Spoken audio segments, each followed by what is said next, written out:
Standard 8 subject general science unit 3 force and pressure.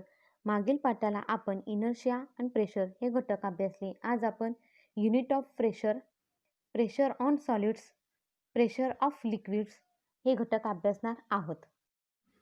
Use your brain power. जरा डोके चालवा. It is easy to cut vegetables fruits with a sharp knife.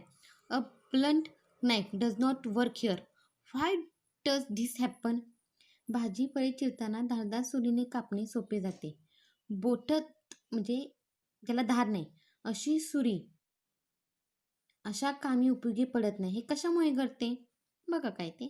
The force exerted perpendicularly on a unit area is called a pressure.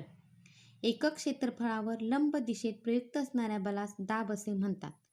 Pressure is equal to force division by area on which the force in applied. दाब म्हणजे बल भागिले ज्यावर बल प्रयुक्त केले आहे ते क्षेत्रफळ. युनिट ऑफ प्रेशर दाबाचे एकक. The SI unit of force is newton. बलाचे एसआय पद्धतीत एकक न्यूटन आहे. Area is measured in metre square. क्षेत्रफळाचे एकक मीटर स्क्वेअर किंवा चौरस मीटर आहे.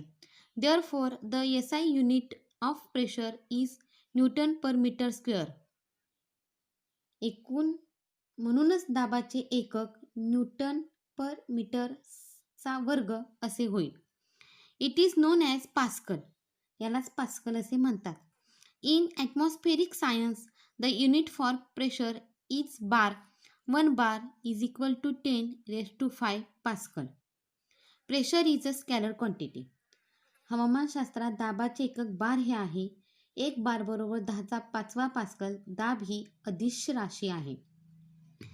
If area increases pressure reduces for the same force and if the area decreases the pressure increases for the same force. क्षेत्रफळ वाढले की त्याच बलाला दाब कमी होतो आणि क्षेत्रफळ कमी झाले की त्याच बलाला दाब वाढतो.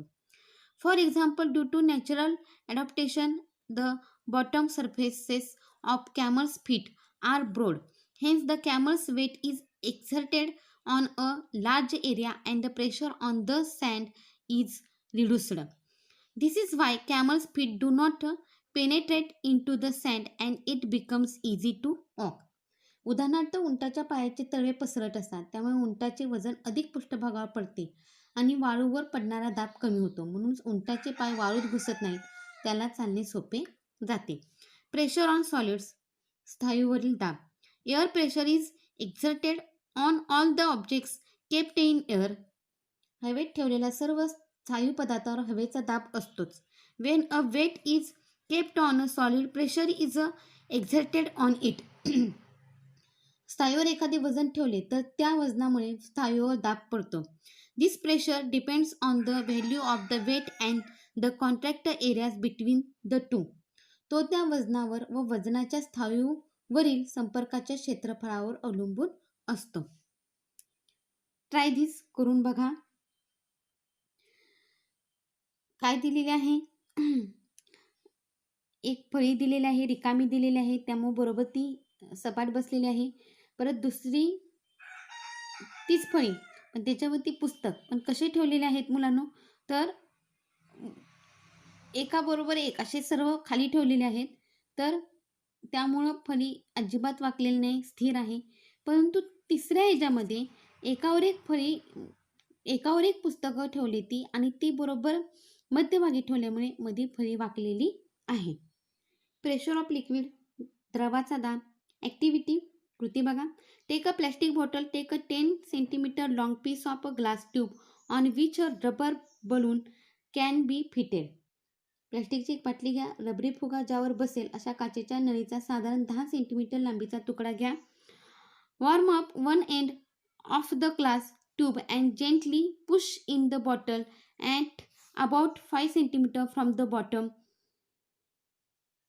नळीचे एक टोक जरा तापून हलकेच बाटलीच्या तळापासून 5 सेंटीमीटर वर बाटलीत एका बाजूने दाबून आत जाईल असे बसवा.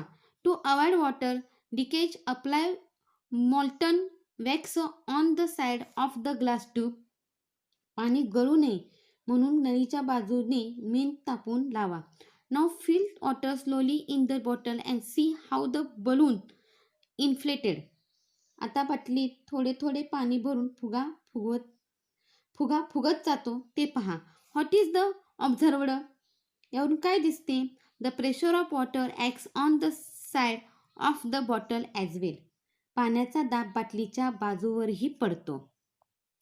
ह्या पद्धतीने आपल्याला ती ॲक्टिव्हिटी करायची आहे. नंतर दुसरी ॲक्टिव्हिटी आहे बघा.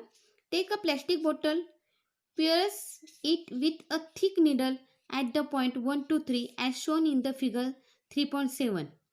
इथं सांगितलेलं आहे की एक प्लास्टिकची बाटली घ्या. आकृती 3.7 मध्ये इथे दाखवल्याप्रमाणे 1, 2, 3 अशा ठिकाणी प्रत्येक पातळीवर दाबणाने किंवा जाड सुईने छिद्रे पाडा. Fill water in the bottle up to full height. बाटलीत पूर्ण उंचीपर्यंत पाणी भरा. As shown in the figure water jets will be seen emerging and projecting out. आकृतीत दाखवल्याप्रमाणे पाण्याच्या धारा बाहेर येताना दिसतील. The water jet emerging from the hole at the top will fall closest to the bottle. सर्वात वरच्या छिद्रातून पाण्याची धार बाटलीच्या जवळ पडते. The jet from the lowest hole false farthest from the bottle. सर्वात खालच्या उंचीवरील छिद्रातून धारा सर्वात दूर पडते. ऑल्सो जेट्स coming out from the two holes at the same level fall at the same distance from the bottle. शिवाय एकाच पातळीतील 2 छिद्रांमधून धारा बाटलीपासून समान अंतरावर पडतात. What is understood from this? यावरून काय समजते? At any one level the liquid pressure is the same. Also the pressure increases as the depth of the liquid increases. एकाच पातळी द्रवाचा दाब एकच असतो, तसे द्रवाच्या खोलीप्रमाणे दाब वाढत जातो.